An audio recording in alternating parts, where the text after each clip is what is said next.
Welcome everyone to the educational webinar hosted by ATA. Just thank you guys for joining today. Today we'll be talking about what's new in Femap 2412. My name is Mason. I am the business development engineer from ATA Engineering based in San Diego office. Very happy to be joined by Andy Haynes from Siemens today. He is from the Femap development team. He's a subject matter expert on the Femap products, and he just got back from Europe, kind of introducing Femap to their customers in Europe. So happy that he can join us today. Before we dive in, just want to do some housekeeping notes. All attendees will be muted throughout the webinar. So if you have any questions, you can type them into the chat. It should be open, and we'll have Andy answer them at the end of the presentation. You'll also be able to ask him directly if you like, and we'll unmute you at the end. So let us know. This webinar will be recorded and be available on the YouTube channel and on the ATA website later on. And before I hand it to Andy, I just want to give a quick overview of ATA Engineering, who we are, and how we might be able to support your team and projects going forward. So most people recognize ATA as an engineering service company. That's about 80% of our business. But we'll talk about the other remaining 20% in a bit. So in terms of the 80% business, we have been in the engineering service business for 25 years. And this is actually, this year is our 25th anniversary. We have vast experience providing high value engineering service, focusing on test and analysis-driven design. And majority of our business are in aerospace and defense, as you can see here, but we also work on other industries.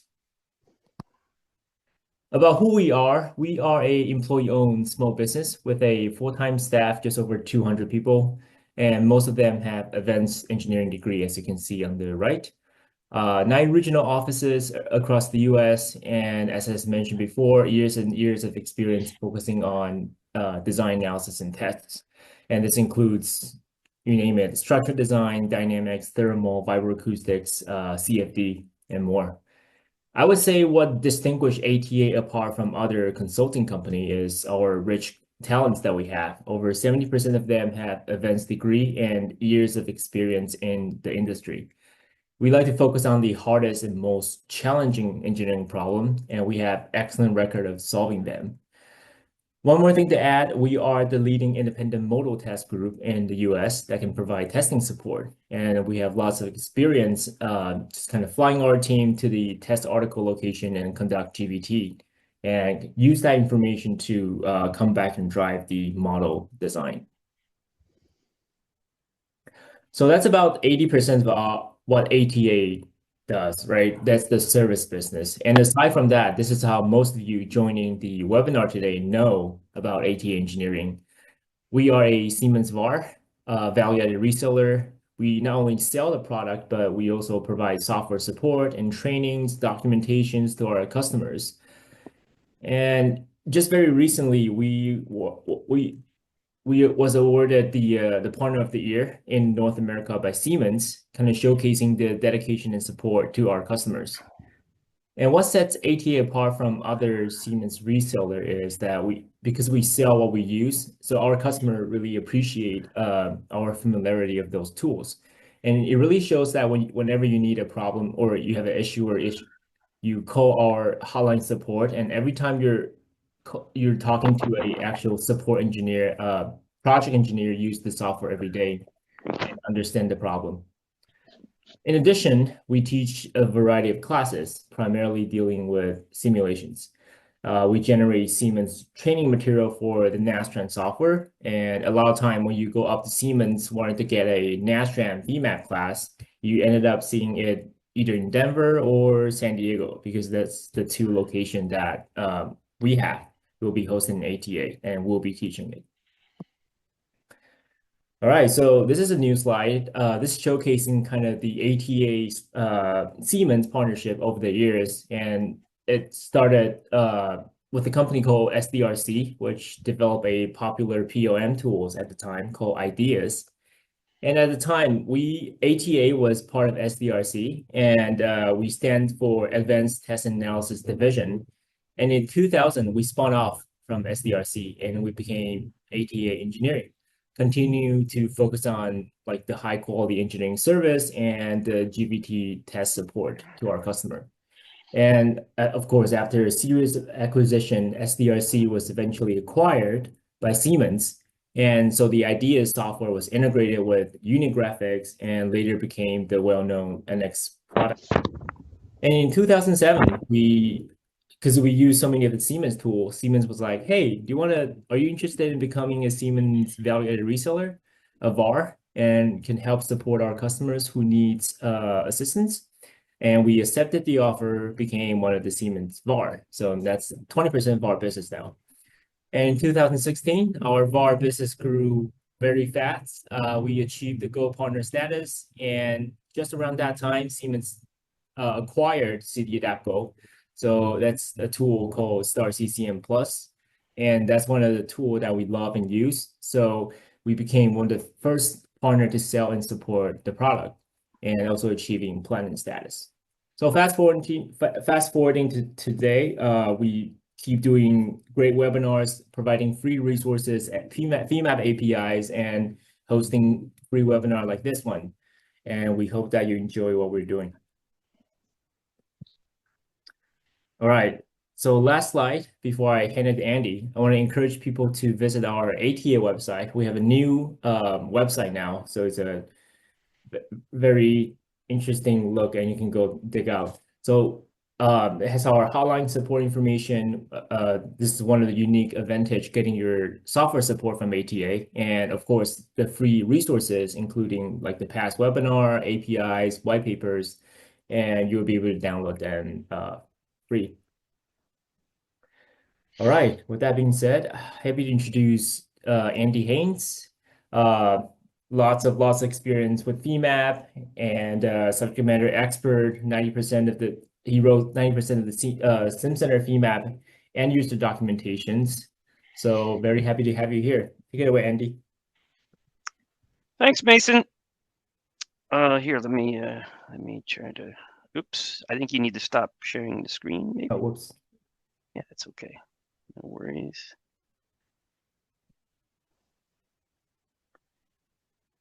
All right.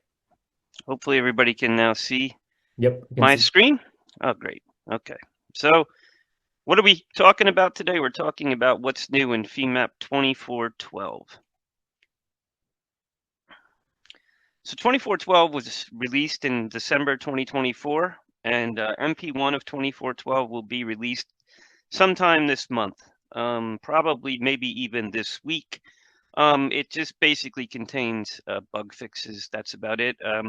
Hopefully everybody knows by now we're on kind of a 6-month release cadence. So we're bringing out something about every 6 months. Now, it was a little different that we actually ended up having 3 releases last year, but that was just to get better aligned with the other products in the Simcenter portfolio.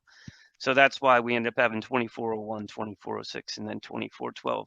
Moving forward, we'll have 2506 and 2512, and that's probably, so we'll probably have an 06 and a 12 until we change the numbering scheme again. So first thing we're going to talk about is just using Femap within a managed environment. And what we're really talking about here is Siemens DI Software's Teamcenter product. So if you've been using a somewhat newer version of Femap, you'll notice that we now have a PDM menu. So on there was PDM, Teamcenter open, and there was also a save. And then there was something that was called import JT assembly command. So that command has actually now been replaced by 3 commands, which are import geometry, import analysis model, and import analysis results. So what does this allow you to do? It basically adds support for importing all geometry files, solver input files, and solver output files that are currently supported by Simcenter Femap. So and basically it can do when you do a open, it checks it out. And when you do a save, it checks it back in to Teamcenter. So it just basically allows you, again, import a CAD model from Teamcenter, import a model, or results that you have saved in Teamcenter. In 2401 or 2406, I kind of forget at this point, we updated the dialog boxes for open and save to include all these columns which can be turned on or off. So you get to see what you want and only what you want. So basically, and if you turn them off and you just want them to all be back on, you can just use that reset down there at the bottom. So what do? You basically enter an item ID and you enter a revision ID as well, if you want to, and then you do a search, and then it'll come up. It'll show you what it found in Teamcenter for you. We retain the last 5 items that you used for search, and there's also just a filter field as well, so you can use wildcards and things of that nature to find potentially find more things. So this is the actual import geometry command. So again, any type of geometry that can be imported in the Femap. Again, you're just getting it from Teamcenter instead of from your local machine. Same, very similar dialog box for import analysis model, and then also for import analysis results from Teamcenter. So again, everything can be saved like that, and you can set up Teamcenter to do this automatically for you. Some performance improvements in the last, since 2301, we have been working on something we call Unified Graphics Architecture, or UGA. It's basically it's a preference on the graphics tab. You can turn it on, and when you have it turned on, you can also click the button, and the button will take you into the dialog box, but we'll get into what that is. So what are we really doing here? So we have the original OpenGL graphics, and then we, of course, have performance graphics. But there were certain things just with the way that performance graphics was implemented that we weren't able to get it to do everything that the original OpenGL could do.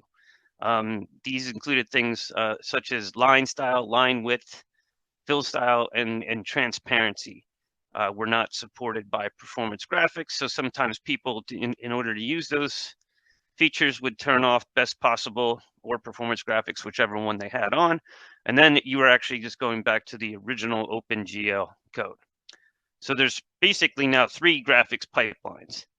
Now, once we're done with the unified graphics architecture, the other 2 pipelines will go away. So there will be no more performance graphics, and there will be no more original OpenGL. It will just all be in the unified graphics architecture.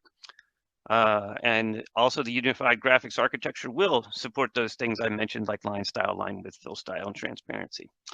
Again, so yeah, once it's done, the other ones will be removed. So what's included currently? Basically, coordinate systems, all geometric entities, all geometry-based loads and constraints, nodes, and now for 2412, what was new for this was Nodal and Elemental Loads and Nodal Constraints were added to the pipeline. So what's really left then is there's really only 2 big things left, and that's getting the elements into unified graphics architecture. So that's currently in progress. And then the other thing would be to get the regions into, so connection regions, non-structural mass regions, bolt regions, et cetera, et cetera. So we're gonna put in the elements first, and then we're going to get into the regions. That'll be probably the last thing.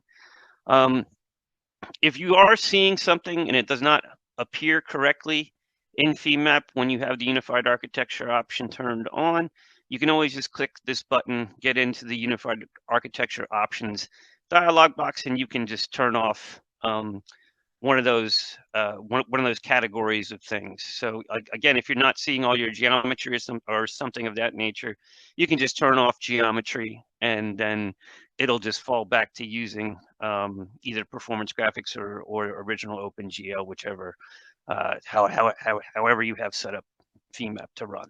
So, but you really don't want to go into this dialog box unless you're seeing a problem. So that's just something to think about. We also sometimes Femap, I mean, this sounds crazy, but it can draw a model so fast that the dynamic rotation can appear kind of jittery.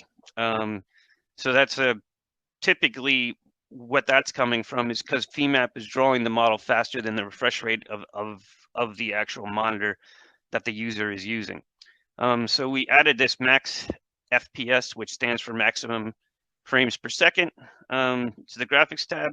So the default value is set to 40, which is actually faster than the human eye can detect. But you can enter. But if you enter a value of 0, it will set this value to 60 hertz instead of 40, or whatever you put in there.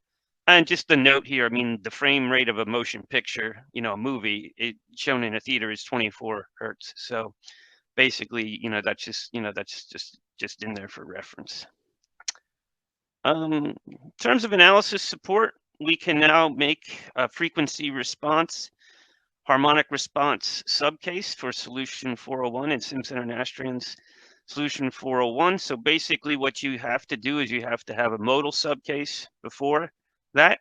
So you just basically set up 2 subcases, one to do the modes and then one to do the frequency response based on the modes. So they have to be sequentially dependent. I think that makes that makes sense.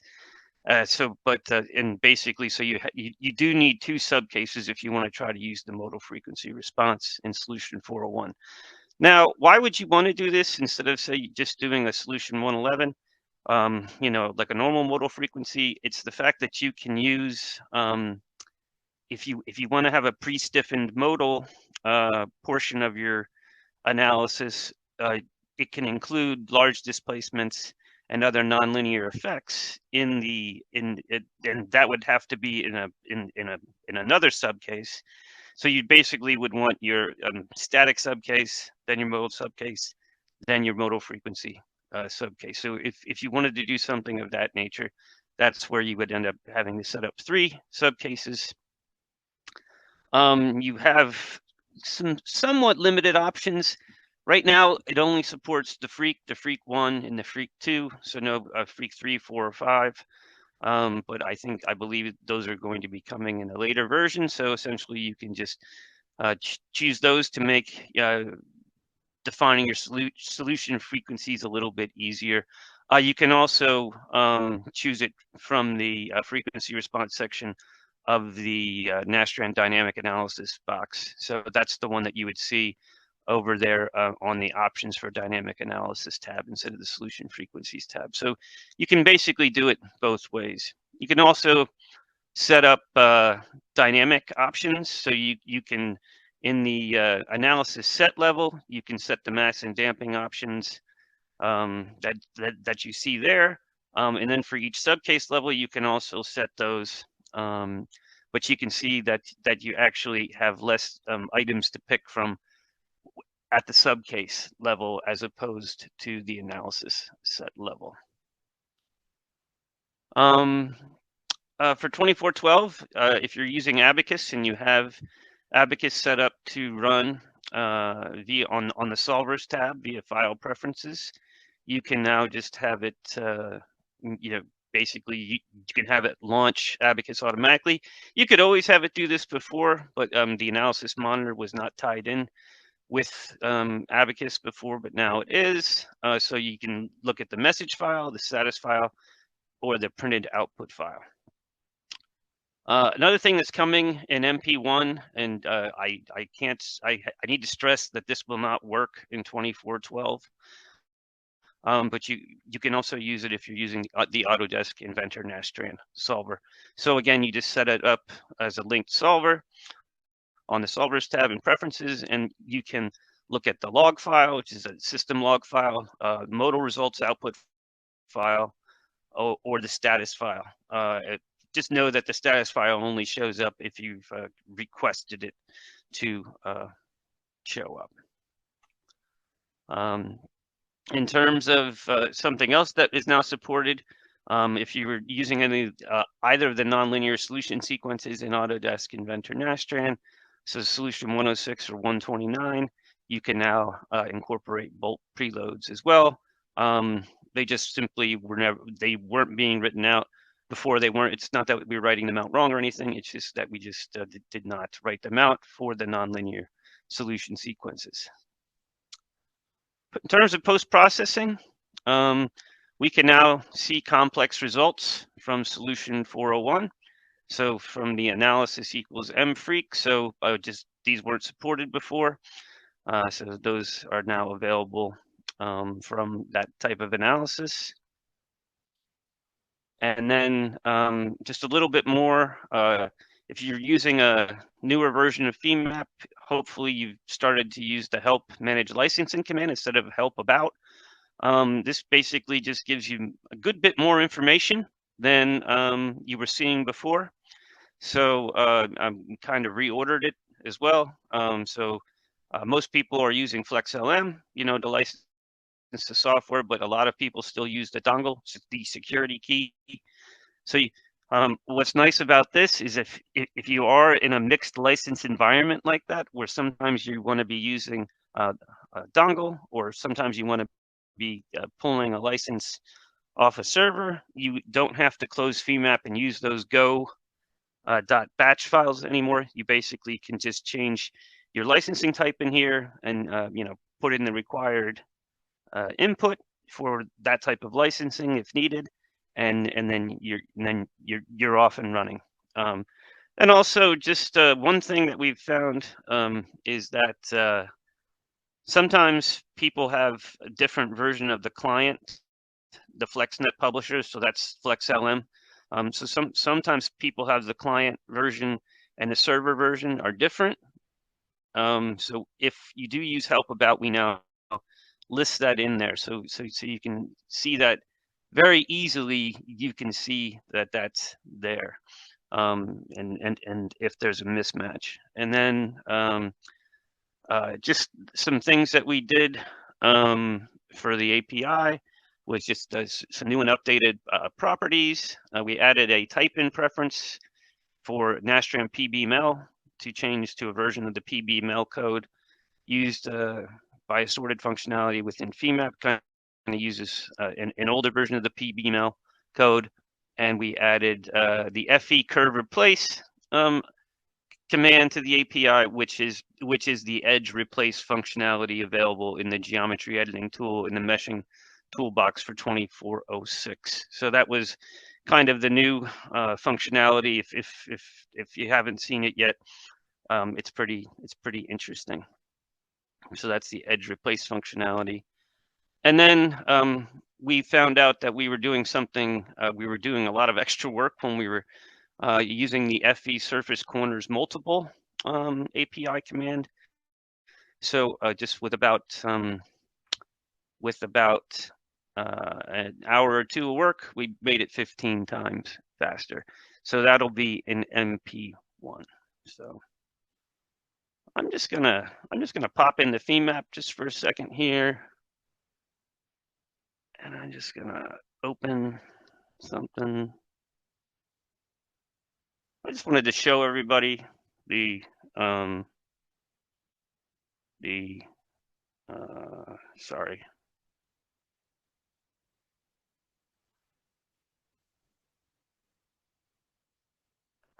Come on, there we go. All right, and let me just open another model too while I'm doing this. I just wanted to show everybody the edge replace. If you have not seen this yet, it's very nice functionality. You can see that this is actually a general body. This is a non-manifold added body together. So we don't have to do anything. We can just come into the meshing toolbox, go to geometry editing, go to edge replace, and there's a couple of options and I'll show you kind of some of them in just a bit. But you can basically just pick a curve and go to another one, and basically, you can close gaps. Now, the other thing that you can do with this is, let's say you have kind of a mess right here at this intersection. What you can do is you can just take this curve, move it to there, everything stays together, and then you take this one and move it over to there in order to get just a much better intersection at that particular location. And then we could do something very very similar here. And it basically just takes the first one you pick and moves it to the second one you picked. So in here, there's also, just in terms of geometry editing, there's two more options too, called partial and edge aligned. So if I do partial, what's going to do is it's going to take the point here and just project it to the closest location on this curve. So you can see what it did there. Edge aligned does something very similar, but it uses, it'll basically use this curve as essentially a vector in order to kind of shoot it over there. So you can see it went a little bit higher over there. Or if I change this back to being like full, this is probably not a real life example per se, but you can always just take this one and have it come down to this as well. So again, just if you're doing anything with mid surfacing, if you're doing any of this type of modeling, all this is so much easier to handle moving forward.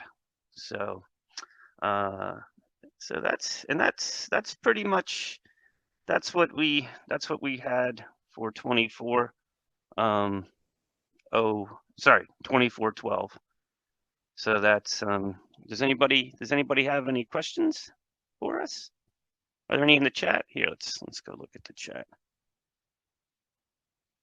Okay, yeah, somebody just mentioned that EDS bought SDRC and Unigraphics. Yes, they did that on the same day. Back in, I think it was I thought it was actually 2002, but and that's pretty much all I have for today. So Mason, thank you, Andy. So we can expect next one will be the 2506, which will be released probably in June 2025, Andy. Yes. So 2506 will be released in June. I mean, could it slip into July? Maybe, but it would be in the first couple of days. I highly doubt it's going to slip though. So and then we'll see another one in December, and that'll be 2512. We're working on quite a few projects, some bigger projects for 2506. So hopefully it'll be helpful for everything, for everyone. One of the neat things I think that should make it is the idea of results functions. So right now, functions like if we're reading XY data out of a solver file, basically a results file, we just put those functions up with all the rest of the functions. So what we're hoping to do is save them as a different type of like a results quantity or a results function that will then be stored with the study. So basically then if you delete a study, it'll ask you if you want to delete the output sets that are in that study, and it will also delete the functions that were related to that study as well, that were created for that. So should just make it a little bit easier to clean up after you've run a job and done your analysis. So okay. Nope. Okay. Yeah. I don't see any other questions. We'll make this a short and sweet version. And we'll have you back for the 2506 updates later on this year. Yeah, that sounds great. And just for anybody on the call who was thinking about coming to a Femap symposium, they're probably going to be in the fall this year instead of the spring/summer. So just be on the lookout, and we'll certainly let you know more once they're scheduled. So, yes, thank you for that. Okay. All right, appreciate it, Andy. Okay. All right, thank you guys for joining. Yep. Bye everyone. Thank you for coming. Bye.